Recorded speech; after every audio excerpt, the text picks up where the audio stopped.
સાબરડેરી ખાતે પશુપાલકોનો ઉગ્ર વિરોધ, દૂધના ભાવ ઘટાડા મુદ્દે હોબાળો। સાબરકાંઠા અને અરવલ્લી જિલ્લાના હજારો પશુપાલકો આજે સાબરડેરી ખાતે એકઠા થઈ ડેરીના મંડળ સામે ઉગ્ર વિરોધ પ્રદર્શન કર્યું। ગત વર્ષની સરખામણીએ દૂધના ભાવમાં નોંધપાત્ર ઘટાડો થતા પશુપાલકોમાં ભારે રોષ જોવા મળી રહ્યો છે। વિરોધના પગલે સાબરડેરી વિસ્તાર પોલીસ છાવણીમાં ફેરવાઈ ગયો। પ્રાપ્ત માહિતી અનુસાર સાબરડેરી દ્વારા ગત વર્ષે પશુપાલકોને દૂધ વધારા પેટે ₹602 કરોડની ફાળવણી કરવામાં આવી, જ્યારે ચાલુ વર્ષે આંકડો ₹500 કરોડ નોંધાતા પશુપાલકોમાં સંતોષ ભભૂકી ઉઠ્યો છે। આ ઘટાડો પશુપાલકો માટે મોટો આર્થિક ફટકો હોવાનું મનાય છે, કારણ કે સાબરડેરી 3.5 લાખથી વધુ પશુપાલકો માટે આવકનો મુખ્ય આધાર સ્તંભ છે।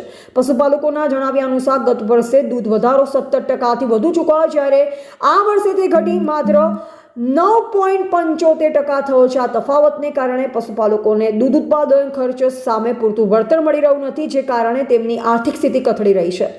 વિરોધ પ્રદર્શનને ધ્યાનમાં રાખી સાબરડેરી પરિસરમાં સઘન પોલીસ બંદોબસ્ત ગોઠવી દેવામાં આવ્યો છે। એસઓજી, એલસીબી સહિત પીએસઆઈ, પીઆઈ અને ડીવાયએસપી કક્ષાના અધિકારીઓ તેમજ મોટી સંખ્યામાં પોલીસ કર્મીઓ તૈનાત છે। પરિસ્થિતિને કાબૂમાં લેવા અને કોઈ અનિચ્છનીય બનાવ ન બને તે સુનિશ્ચિત કરવા માટે પોલીસ દ્વારા ચાંપતો બંદોબસ્ત ગોઠવવામાં આવ્યો છે।